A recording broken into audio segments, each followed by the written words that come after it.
Thank you very much, Honorable Prime Minister, distinguished audience. I would like to thank you very much for the invitation to participate in this event. Today I will be talking about innovation, and actually I'm going to mention again some of the issues that were presented or discussed by previous presenters. So on the presentation that I'm going to make, I would like to mention that I'm going to touch on a number of issues that have been identified by a recent book developed by the World Bank that is called Igniting Innovation, Rethinking the Role of Government in Emerging Europe and Central Asia. So I'm taking in this presentation the highlights of that book. The book is available in Russian. To anybody interested, you can ask me, and I'll give you the link at the end of the presentation.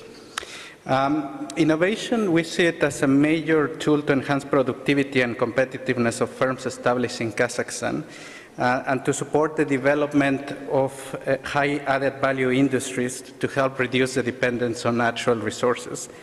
In particular, as I said in the presentation today, I would like to talk about the role of the government. But let's start by looking at innovation, because innovation is a word that means different things to different people. So I would like to start by presenting the definition that we normally use, and it says that innovation is the development and commercialization of products and processes that are new to the firm, new to the market, or new to the world. And in this slide, what we present is the definition in the form of a pyramid, and it's based on a survey of companies we did in Central Asia. Basically, we asked companies how do they do innovation, how do they create new products. What we find is that there is a very small proportion, it's around 3% in this case, of firms that innovate by creating completely new products that don't exist in the world. But the bulk of the innovation takes place by actually bringing into the country or to the firm technologies that already exist in other places but are not used in the country. And that is called technology absorption, and we're going to discuss about it in the presentation. Next slide, please. So why does innovation matter? The experience in countries around the world over the last years has demonstrated that economic development based on natural resources or external financing is not sustainable. And indeed, many resource-rich countries find themselves in what is called the middle income trap. That is, on one hand, they can no longer compete with low wage countries in standardized products, and on the other hand, they still cannot compete with other countries with greater capabilities in more technology-intensive goods and services. In many cases, we find that the reason for that is that some governments have failed to develop adequate policies and institutional environment to make the leap from low to high technologies or to facilitate industrial development. So let me take the example of my home country, Mexico, as compared to South Korea. In the graph, if we can go back to the previous slide. Previous slide, please. Yeah. In the graph, what we saw, the green line represents the growth in real GDP per capita in Mexico over the last 40 years. And as you can see, we have done a terrible job. The red line represents the same figure for South Korea. And in the same period, it went from less than half to twice that in Mexico. But most importantly, Korea's impressive growth was not due to capital accumulation, which is the line in blue that you see at the bottom, but to growth in total factor productivity, which is directly related to innovation. Next slide, please. So what are the drivers for innovation? As was mentioned before, in reality, there's a number of drivers that make a country more or less innovative. So I will focus on the main ones. The first one is related to investment in research and development. And this is very intuitive. Indeed, there is a significant correlation between the level of investment in research and development and the innovative capacity of a country. In the graph, which includes only countries in Europe and Central Asia, we present research and development as a proportion of GDP. And as we can see, R&D investment as a proportion of GDP in countries that are considered highly innovative, such as Nordic countries, Germany and France, in all these cases they allocate more than 2% of their GDP. And in Eastern Europe and Central Asia, this proportion is significantly lower. However, it is not only important to increase the proportion of investment in R&D, but also to ensure that the country capitalizes on that investment. And in this graph, we present the total volume of R&D expenditure of a country divided by the number of patents, which is a tangible measure of the output of research. And the picture we see is one that is fairly much inverted as compared to the previous graph, where much more investment is required for new patents in Eastern Europe and CIS countries. And there are a number of factors related to this efficiency. One of the factors related to efficiency is the participation of the private sector, and this is also one thing that was mentioned in the previous presentation.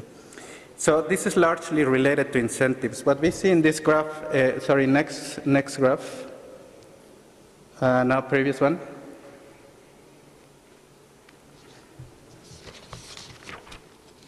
Actually, next one, please. This one.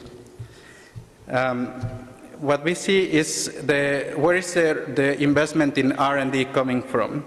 The solid blue line is the government, and we have higher education, and the light blue line is business enterprises.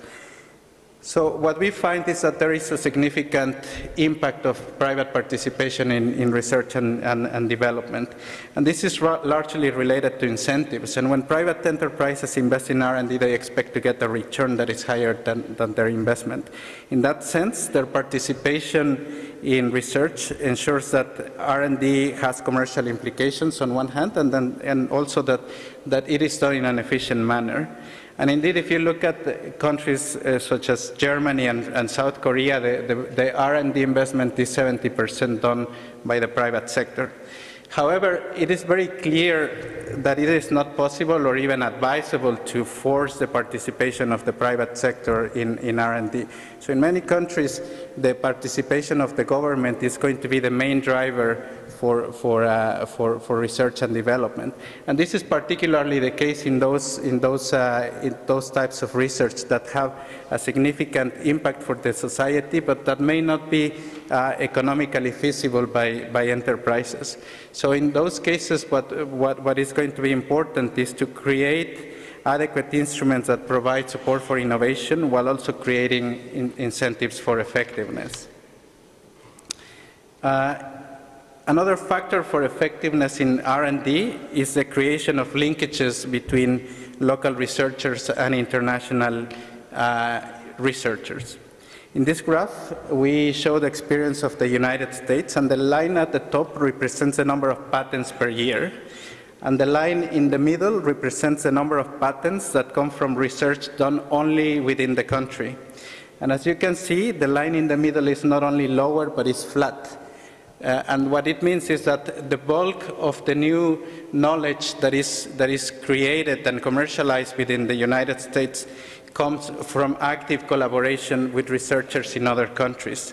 So by leveraging on the work and knowledge of researchers worldwide, a country can reduce substantially the cost of inventions and indeed ignite a lot of the innovative process. Next slide, please. It is also essential to build close linkages between researchers and firms, and this is important both to guide new research as well as for commercialization of R&D outputs. That is basically the transformation of inventions into new products and services that are developed and marketed by firms. A good example of this is the technology commercialization project undertaken by the Ministry of Education with the collaboration of the World Bank. And through this project, we expect to create an avenue to help researchers in Kazakhstan to move from inventions to products. And this has a double benefit of increasing incentives for researchers because they can benefit more from their work, but most importantly, ensuring that the investment in research translates into benefits for the rest of the country. Okay, this graph basically summarizes what I mentioned before. On the y-axis, we have the average cost of patents, and on the x-axis, we have the investment in R&D as a proportion of GDP. And what we can see is a clear segmentation between EU 15 countries and Eastern Europe and Central Asia. And this largely mirrors to a large extent the competitiveness in the two countries as presented by other indicators. The challenge, as I mentioned before, is not only to increase the proportion of investment, which would take a country further down the x-axis, but also to increase the effectiveness of that, which would basically reduce the cost of any new inventions. And there is a significant role for the government on this. Next slide, please. The role of the government can be summarized in 4 main areas. Support for investment in R&D, especially in areas where there is not enough private investment. Foster the creation of linkages between publicly funded research institutes and businesses to guide new research. Foster the commercialization of the knowledge that has already been created in the country. And here I would argue that the number of patents that is observed in the case of Kazakhstan, we believe that is not reflective of the wealth of research that already exists in the country. So leveraging on that wealth of research and bringing it to the benefit of the society is a major task. And the fourth element is enhanced integration of the country into the R&D community on a global basis. This is basically a summary of what I mentioned earlier, but these are all areas in which the government can have a major role. So if we go back to the definition of innovation, as I mentioned, it is not limited to new inventions, but most of the innovation takes place through adoption and absorption of new technologies, and we're going to have a presentation about that in a minute, I believe. So let me just highlight the main issues on this. And by the way, I would like to mention that innovations refer not only to the development of products, but also to adoption of new production processes or even management practices, such as just-in-time inventory or quality circles, for example, which are very much related to enhanced competitiveness. So to what extent are firms adopting technologies? In 2007, we made a survey of enterprises in a number of countries in Eastern Europe and Central Asia. And we found that in the case of Kazakhstan, only around 14% of enterprises surveyed had adopted technologies from other countries. What we see is that there has been a lot of work aimed at enhancing the ability of firms to adopt technologies. National Innovation Fund is working on that. The Center for Engineering and Technology Transfer was also very active on that. We are now in the process of doing a new round of this survey, and what we would expect is to see that this proportion now is significantly higher, representing again the efforts of the government in these areas. So how do we bring technologies to the country? Well, there's many different channels. The most obvious one is by acquiring capital goods or machinery, acquiring licenses, acquiring knowledge, for example, when through bringing experts to work in the country. Foreign direct investment is clearly one of the main channels and one of the most desirable ones, as foreign investors usually come to the country not only with investment, but with knowledge, new management practices, and often also linkages to foreign markets. But what I would like to mention is that technology absorption we say is not for free, in the sense that it is frequently considered as a quick and easy way to innovate, but it requires significant investments by enterprises. So these investments include the cost of acquisition of technology, which is, but in most cases, acquiring technology is just the first step, and actually we would argue the easiest one. Once the technology is acquired, companies need to adopt the technology, which often requires introduction of new processes and retraining of both technical and managerial staff. Beyond investments required by firms, the country also needs to develop what we call absorptive capacity. And this includes all the factors that are external to enterprises, but that determine to a large extent the ability of firms to achieve competitiveness. And this includes three main areas that I mentioned here. First is having a sufficiently large pool of people in the country with relevant technical and managerial skills. Second is having an adequate infrastructure, which goes from information technologies to roads and railways to get inputs and get the products out of the country once they are manufactured. And third pillar is the business environment. And by this we mean reducing barriers to trade, and in general having a business environment where firms spend less time dealing with regulatory requirements and more time doing business and focusing on their main economic activity. Kazakhstan has invested enormous efforts in all these three areas, and going forward, perhaps linking the efforts in all these areas with the programs aimed at strengthening innovation will enhance the ability of firms to adopt new technologies and enhance productivity.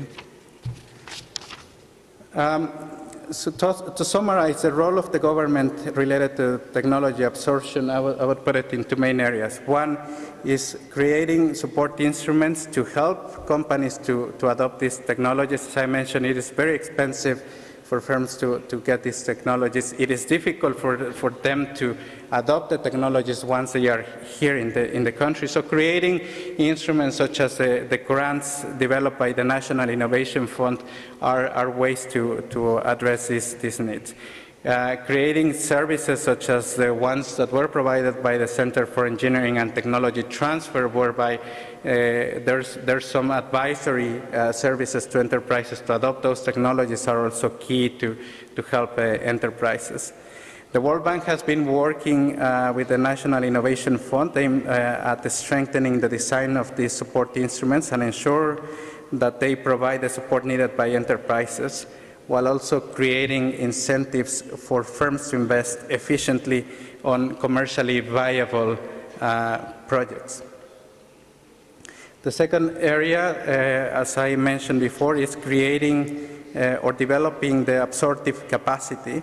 And this is perhaps even more important than the direct support, in the sense that the effects can be even more positive and even longer lasting. And this refers to enhancing the links between innovation and education programs in order to ensure that education institutes are preparing the human resources with the skills and knowledge that is required to support the competitiveness of industries and to support the development of all these new industries that are on the plans. The second element is to continue the development of infrastructure. And there's a lot of work being done on that side, but what we think is that it's important to put the special attention on the infrastructure needs of innovative enterprises, which may be different from the needs of enterprises that are already present in the country or that are focused on natural resources. And the third is to continue the improvement of the business environment, defining the reform priorities based on an analysis of the main obstacles faced by innovative firms in non-extractive industries. And here I would also like to emphasize on the fact that the type of business environment that is favorable for, let's say, manufacturing is not necessarily the same that is favorable to agribusiness or to services or to natural resources. So understanding the different needs and different obstacles faced by enterprises in these different industries is essential in order to define then what are the reform requirements.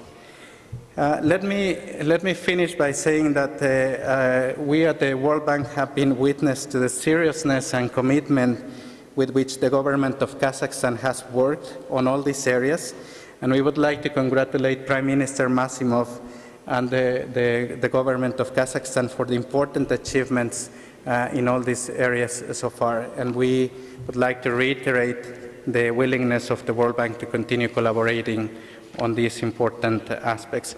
I will stop here. I would like to thank you again for the opportunity to come and speak today, and I would be happy to take your questions if you have any at the end of the presentations. Thank you.